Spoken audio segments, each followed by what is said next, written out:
Hello, I'm Michael Kurland, CEO and co-founder of Branded Group, an award-winning facility maintenance and construction management company that services multi-site commercial properties such as retail, restaurants, healthcare facilities, and educational institutions. Welcome to the Be Better podcast. Each week, I interview thought leaders from a variety of industries who will share their stories and the lessons they learn as they strive to be better for their clients, partners, employees, and their community. Are you ready to be better? Hello, and welcome to another episode of the Be Better podcast. I'm your host, Michael Kurland. Joining me today, Jake Thompson, Chief Encouragement Officer at Compete Every Day. Jake, welcome to the show. Tell the audience a little bit about who you are and what you do. Yeah, thanks, Michael, for the introduction. Excited to be here. Chief Encouragement Officer is the title I go by and love. For my day job, we'll say I'm a keynote speaker and performance coach, just helping people build the right mindset, the right habits and focus so that they can really create their competitive advantage in work and in life. So I love what I get to do day in, day out. And if you'd asked me even 10 years ago would I be doing this, I would have laughed, thought there's no way. That's great. Welcome to the show. And tell me a little bit more. So right now you're a keynote speaker. How many days of the year are you doing events? Well, now that the world is finally opening back up and I don't have to do them all on Zoom, I'm traveling anywhere from 2 to 3 weeks a month. So usually that's going to be a 1 to 2 gigs a week type deal. So we'll say 10 to 15 nights a month. Wow. And what's the audience you're typically talking to? Who's hiring you to come in and teach them about competing every day? So the funny part about it is every speaker coach that tells you when you get going is to pick a narrow lane, narrow niche, and go after it. Because of my story and how things really evolved on the speaking front, I have a really diverse audience. Most of my work, however, is going to be in sales and leadership. A lot with real estate, staffing, medical sales, pharmaceutical, and then construction as well, because they get that mentality that industry is ingrained with just rolling up your sleeves and getting to work. And so a lot of my ongoing clients have been in there, but you talk about insurance, transportation, trucking, healthcare, schools. It's been all over the board in terms of the last few years who I've had the opportunity to work with, but really consistently sales and then construction, trade, those leadership opportunities are probably my most consistent groups. Nice. So when you say construction, are you talking to the sales team from the construction groups or? Actually, no, that's going to be the wild card. So majority is sales teams, but when I'm in the construction space, it's leadership and leadership development. So it's anywhere from large contracting organizations, state or national associations about developing a people, because we know the better we can develop, the better people can become, the better work they're going to do, the more fulfilled and purpose-driven they're going to be. So a lot of my construction clients are how do we control the controllables, and then how do we better develop our people? Because similar to every other industry, especially lately, they're needing labor, they need hands, they need team members, and they're dealing with rising cost and short supply of a lot of issues and things of concrete, you name it. So how do we focus on what's in our control and at the same time make sure we're investing our people so we retain them and they grow within our organization versus leaving? Yeah, Branded Group is in the construction realm as well, and we're dealing with everything you just talked about, especially the shortage on skilled tradesmen right now. So I get it. I'm sure you're out there talking to GCs and the such site supers and getting them how to get through the day and get their jobs done efficiently with less, right? Yeah. That is where we're at right now. And just, I was about to say adaptability because of projects and the incredibly rising cost of the goods and supplies for those projects have changed everything across the board where, the last couple of years, that industry's, a lot of them been nonstop. Like it's kind of like real estate. It's increased and they've been running 100 miles an hour the last 2 years when a lot of space is slowed down. And now it's how do you adjust? How do you be a little bit flexible? How do you work with your partners and deal with all these things outside of your control? Yeah, I can tell you from us, it happened so fast, right? Because we were doing what we were doing. Pandemic happened. We were doing what we were doing, trying to figure our way through that. And then it just exploded. It was like, okay, let's do all these things because we have less traffic in the stores and we can, do a paint or a carpet or a refresh or whatever. and we were running and gunning. And then last year, everyone had these great years. And then, the supply chain issues happen. And it's like overnight, it's like, oh yeah, I know it used to cost like $100 for this material, but now it's $300. Yep. And they don't want to hear it. They, the customer wants to pay what they used to pay. And it's hard to, talk about rising prices overnight. But I guess everyone at this point has finally gotten their hands around it and started to understand it. I don't know if you've seen that on your end. That's about to say, and if you haven't, just go to the grocery store and get a slab of bacon or something along those lines, and you'll be like, I'm paying what now for a carton of eggs? And Yep. and that's on a small scale. So then we're talking obviously at scale from supplies. Everything's changed. And we've seen it from the apparel and the e-commerce portion of our business, from shipping costs, supply, blanks, all of that across the board. And it's just kind of the wild state we're in, where I think a lot of people, it's grip and hang on and hope everything starts to at least even out, if not go back down at some point. Because even as they talked about, in construction, you have gas, you have trucks, you have vehicles, and gas prices are pushing, I think they said close to $8 in California. And so in Texas here, we're not that high, but we keep going up.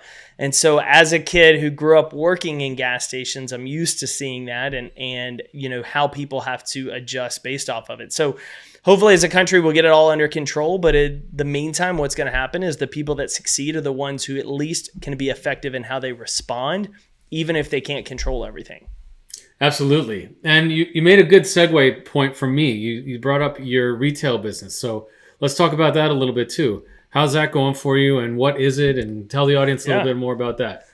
So Compete Every Day actually started as an apparel business because my crazy idea to try to change the world and build a competitor mindset in people was started as t-shirts. I was selling them out of the trunk of my car in 2011 as just a side hustle. That business took off, which opened all the doors to what I'm doing now.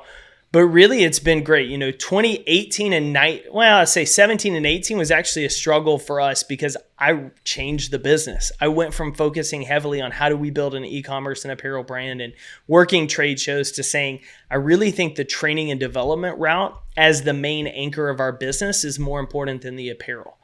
And so turning that ship was mentally, it was my toughest year. Financially, it was our toughest year. But I knew it was the right play in the long term. And what worked out is as my speaking really started taking off in 2019 with more clients and being able to really focus in on that full time, the apparel started to catch its speed again as well, rebounding from kind of the dip. And then 2020 hits. And where I was incredibly fortunate is March 13th, I lost pretty much my entire year's book of business overnight because everybody was canceling events, postponing them. We didn't know what was going to happen. I'm cutting checks back left and right to events that were canceled. But at the same time, everybody was home and shopping. And so our e-commerce business took off. We had a ton of challenges in terms of trying to figure out how we were going to handle fulfillment during that. But we had just brought it back in-house from January after a failed partnership with a fulfillment company that really hurt the business. And so when we brought everything back in, perfect storm of everything hitting COVID and having to be intentional with spacing and where you were actually worked in our favor to help sustain the business for a while until everybody started pivoting into virtual programs. And then honestly, I was traveling again in August of 2020 to select clients, U.S. Army, a couple of groups in Florida, some here in Texas, for socially distanced type events, but they were in person. So the apparel has actually gone really well. It continues to be a great, I will say, conversation starter, kind of like the Chief Encouragement Officer tagline, because a lot of our speaking clients have actually seen a flag or a copy of my book or something like that on a Facebook ad or a LinkedIn ad, and then picked up the phone and we've had the conversation that's ultimately turned into either keynoting at an event or consulting with a client's team. That's awesome. I love that it was a side hustle out of your truck, and now it's carried you through the pandemic. But you weren't always selling shirts out of the back of your truck. You weren't, or car. I don't know. We didn't actually specify that. And you weren't always doing keynote speaking. So how did you get here? Because I think your story is important. I think the audience needs to hear like take us back to all the way back to college. Like What was the thoughts? We could probably even go back further than that. So my first job was actually cleaning gas station parking lots, cleaning gas pumps, and stocking coolers. My dad had a small Diamond Shamrock stores in our little bitty East Texas town of 13,000. So by the time I was like 7 or 8, I was working every summer. So I had this mentality that I wanted to do something that wasn't a traditional 9 to 5. Solely from seeing my dad, as well as like I wanted that freedom. And what I loved is, you guys were talking off air about, New York sports, and like I'm a sports guy. Football is my love, basketball, baseball, like that's where I would be playing every day growing up. And for me, I was very fortunate. My dad was able to make games, even if he had to go back in and work later, because he had that flexibility. And so I knew growing up, like I wanted to do something that way. I also knew I loved sports. And so for me, as we talked about, it was wanting to be the next Jerry Maguire. Like I wanted to be a sports agent. I had this perspective and these rose-colored, glasses that it was the perfect job, and I wanted to do it. And got an opportunity to intern with a group in college. Went immediately into grad school because the NFL changed their licensing requirements to be an agent. So I was like, I'm going to go get my master's. I'm going to get certified. This is what I'm going to do. And after a few years in it, I was like, this is not what I want to do with the rest of my life.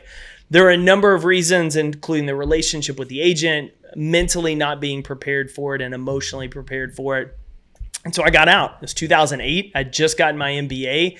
I have experience working for a sports agent, for the Dallas Cowboys, for an arena football team, and I couldn't get a job. I was too experienced for entry level, and anything managerial wasn't looking at me because it was weird, non-traditional work experience.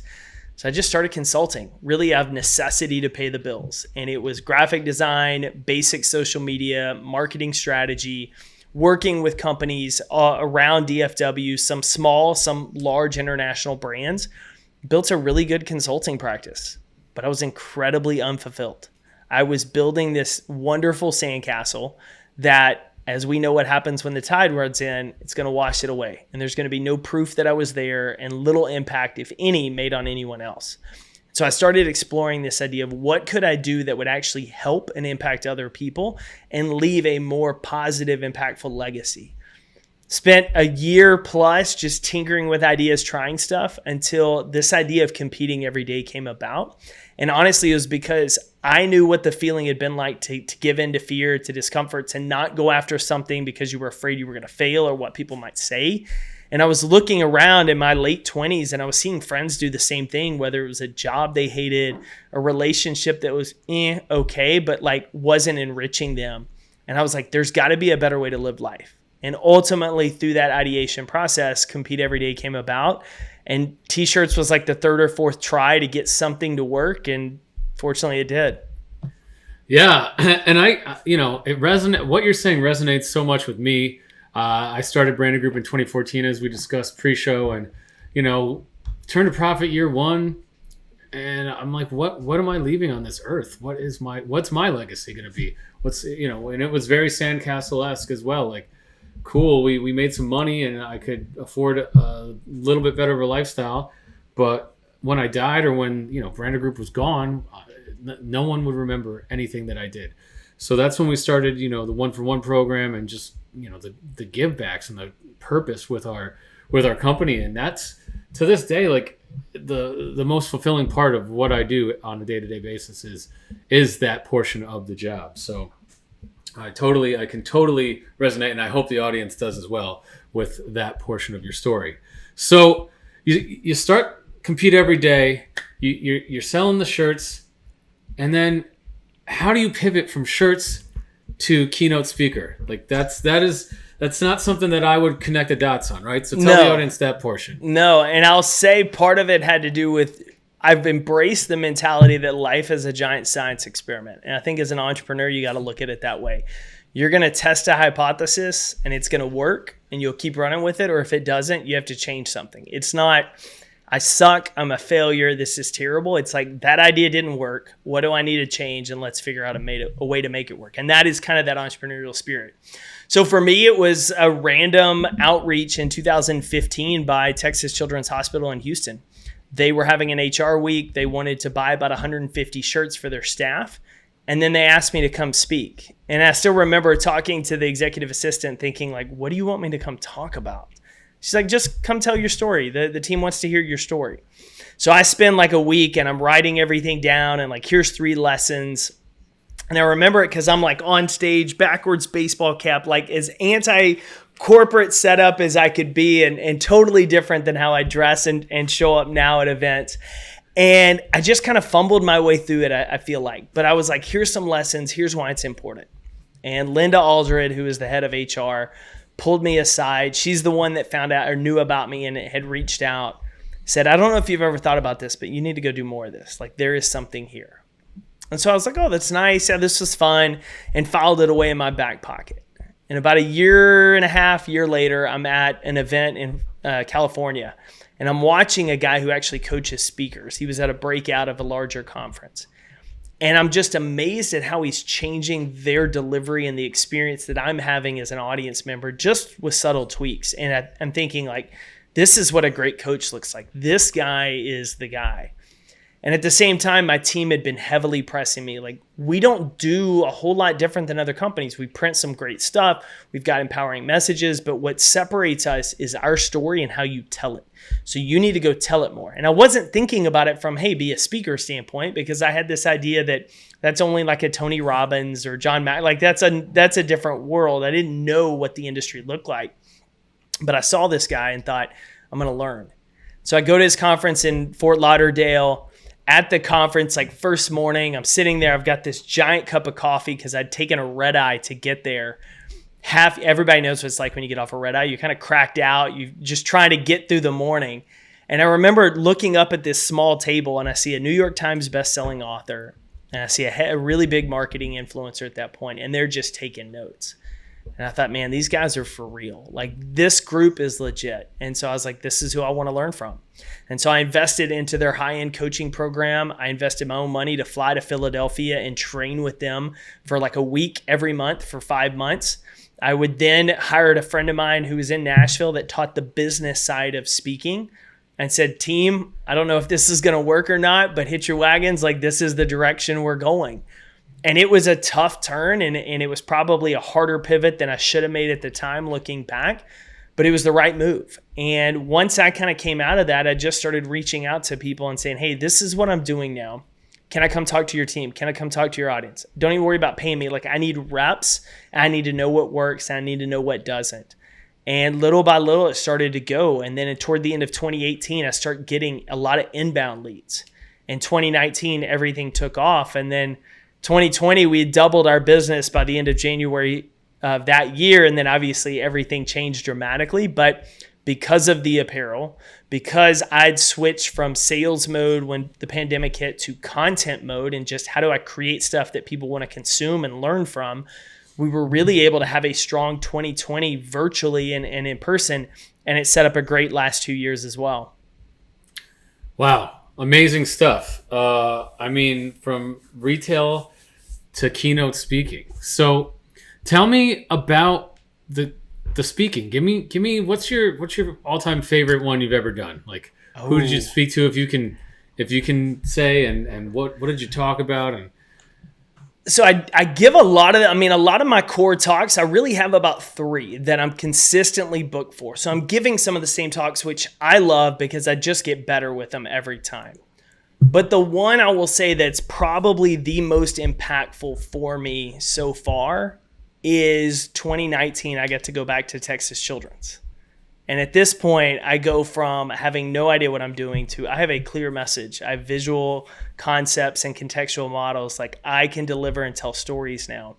And that was probably the one I'm always going to look back on, and even got a little choked up there because it was the most impactful, because that's where it started. That's where the seed was planted. And to be able to go back and pour into those people in a completely different level meant a lot to me, even though a lot of the people that were there originally weren't in the room that time. And so if I get a chance again to do it in 5 years, I know I'm going to be even more excited for it. So that's always going to be the one I go back to. But I've been just incredibly fortunate that the groups I've worked with have been some just incredible people, that it's not, Jake, hey, you come in, you give a great talk, our team's motivated, you've given actionable takeaways. but then it dies because they're not going to implement it. I've been incredibly fortunate that most every client I've talked to is like, how do we keep this going past the 60 minutes you're on stage? Whether that's working with you or what advice you have for us to continue these conversations, that's what matters, because it creates that ripple effect that I don't want you to invest in me for 60 minutes. I want to make sure that that 60 minutes either sets up your team for the next 6 to 12 months or ignites something in your leaders to take charge of that message and run internally, because otherwise you're wasting the investment. And to be honest, I'm wasting my time if we're not going to implement change. Now, do you offer services after your keynote speaking and to the sales team and et cetera? Yeah, so that's actually how a lot of my ongoing partnerships have developed. The keynote would be kind of the kickoff, and then they would just follow up and say, what else do you do and how can you help us? And so I have a client right now I go see every month. I spend 2 days on site. I do one-on-one coaching with the executive team, and then I do small group training and development for the sales managers and the sales team. Of another group in the construction space, we built a quarterly development program and said, okay, let's identify 30 potential future leaders. Maybe they manage 1 to 2 people now, but we see them over the next 2, 3, 4 years as being key people in this organization. So we grabbed them, we took them through an application process, and then we did 2-hour lunch and learns every quarter around leadership and how are you communicating with your team and equipping them so that by the end of the year, they were put in a better position that when a leadership opportunity develops, they can step into it.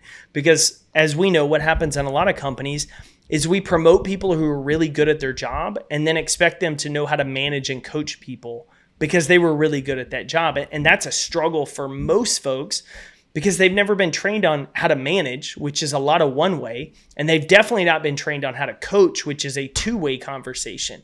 And so that's where I've enjoyed that. But it's come out of the keynote, as I laugh, is kind of the lead magnet. You either found a shirt or the book. We did a keynote, and then you're like, okay, the keynote's the how or the what. It's the big picture. What do we need? Why do we need it? And then the ongoing training we do really dives into the how do we actually implement this? Yeah, and we've had the same issue at Branded Group, and one other thing I'll add, because we do a ton of internal promotion, and the two things you hit on, huge, but the third issue we really have a problem with is conflict resolution, because as a manager, you're dealing with so much conflict resolution, whether it's internally between team members or if it's externally with clients. And if you were great at your job, but here now you are in charge of all these people, and people they get paralyzed by fear. And to your point, we need no one teaches you how to manage people because you just get promoted because you did so well at your job. So I love what you're saying there. So what are you seeing in the industry right now? Like, what are the new things that are out there? What's happening out there in your world? Yeah, so I would say the biggest stuff in our world right now is companies are starting to understand in a lot of senses that, from a rapid growth, and a lot of industries are having rapid growth. And so the area is how do we have the right people and get the right people in our company? And a lot of other companies are thinking, how do we just keep people employed? And what they're realizing is the fad of 10, 15 years ago of make sure you have a ping pong table and do donuts on Friday. Like, people don't care as much about that, especially the last 2 years of people that had the freedom to work from home and change situations. There's a shift in how do you invest in your people. And that's where I really get lit up in conversations and excited when a team is like, we want to make better people, because we know if they stay with our organization, they're going to be better. They're going to do better work.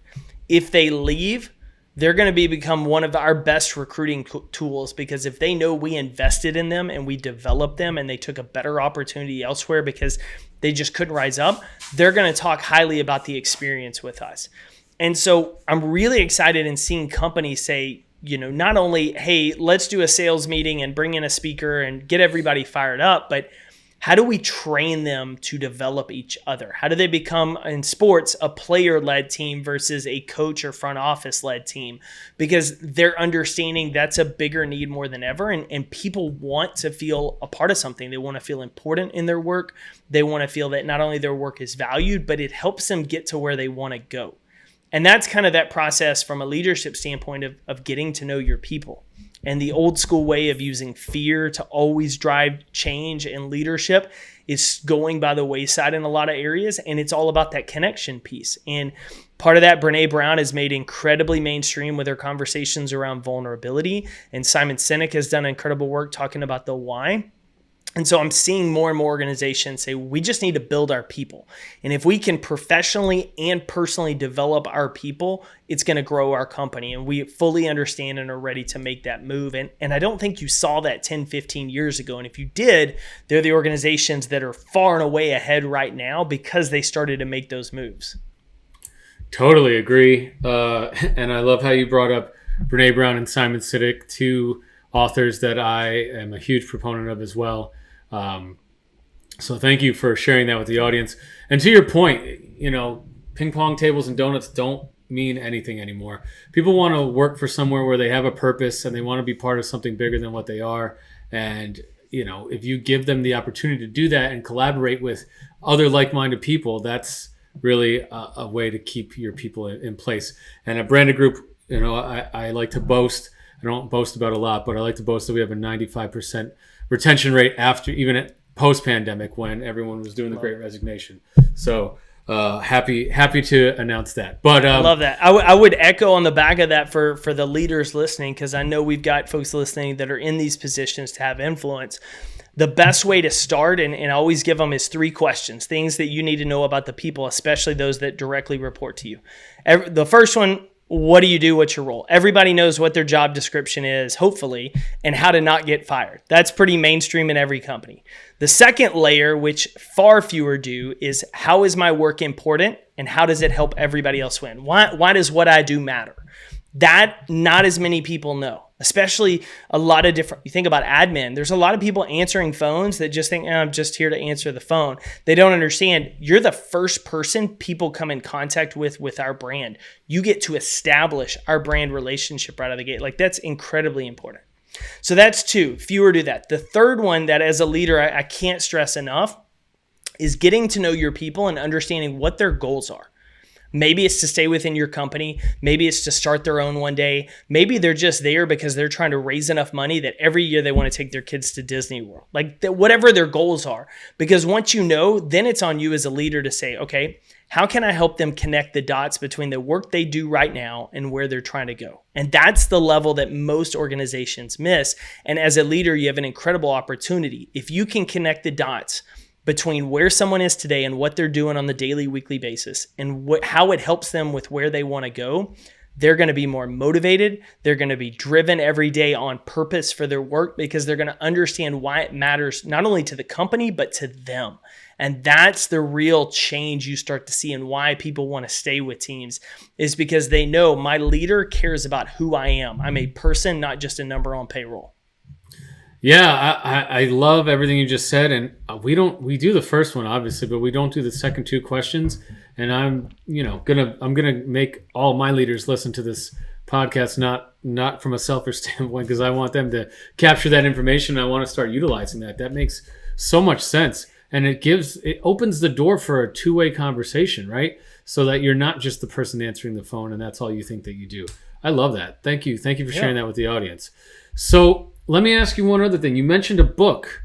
Tell me about it. What's it about? So Compete Every Day. I love to keep things consistent. It's the name of the book.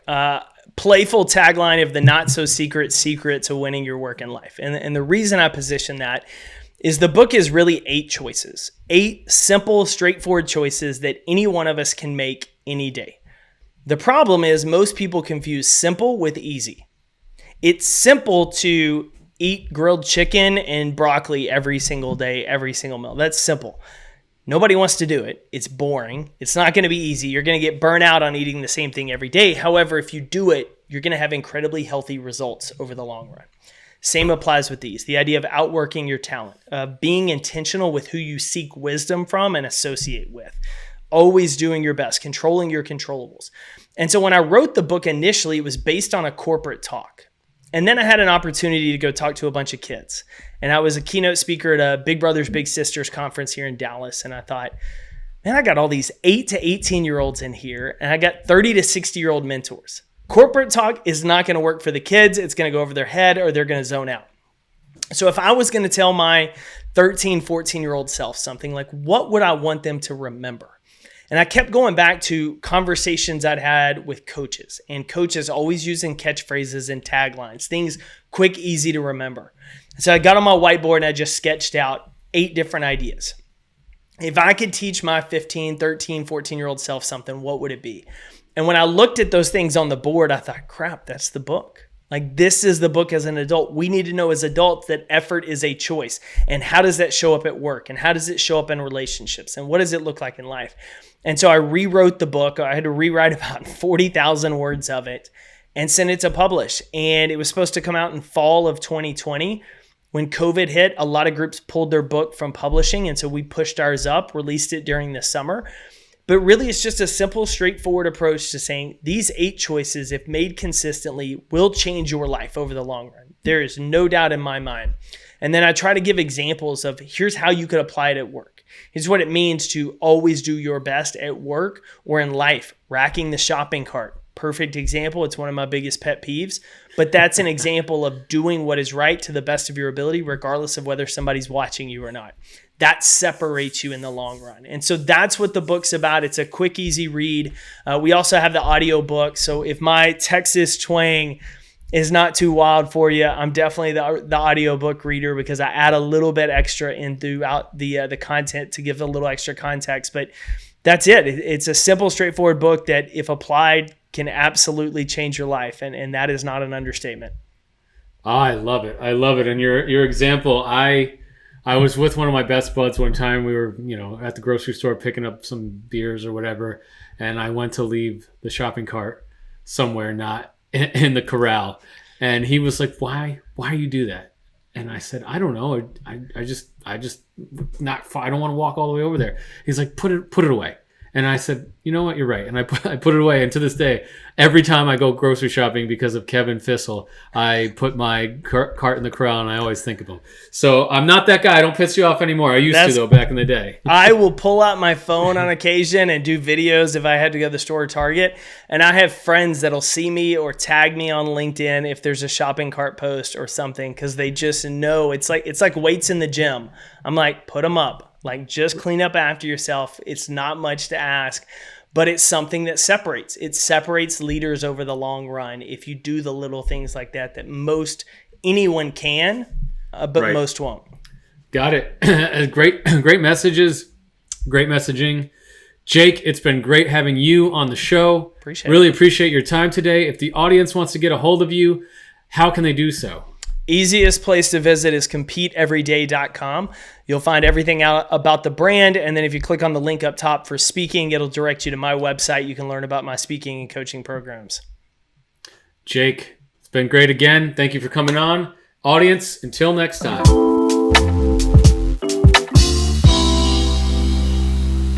Thank you for tuning in. I hope that today's episode inspired you to become a purpose-driven leader in your career or your community. There is no doubt that when we lead with purpose, we can change lives. If you enjoyed today's show, I'd be grateful if you would take a moment to rate us on your preferred listening platform. To learn more about Branded Group's Be Better experience and how we provide industry-leading, on-demand facility maintenance, construction management, and special project implementation, visit us at www.branded-group.com. Be sure to follow us on social media, and you can also reach out to me directly on LinkedIn. Until next time, be better.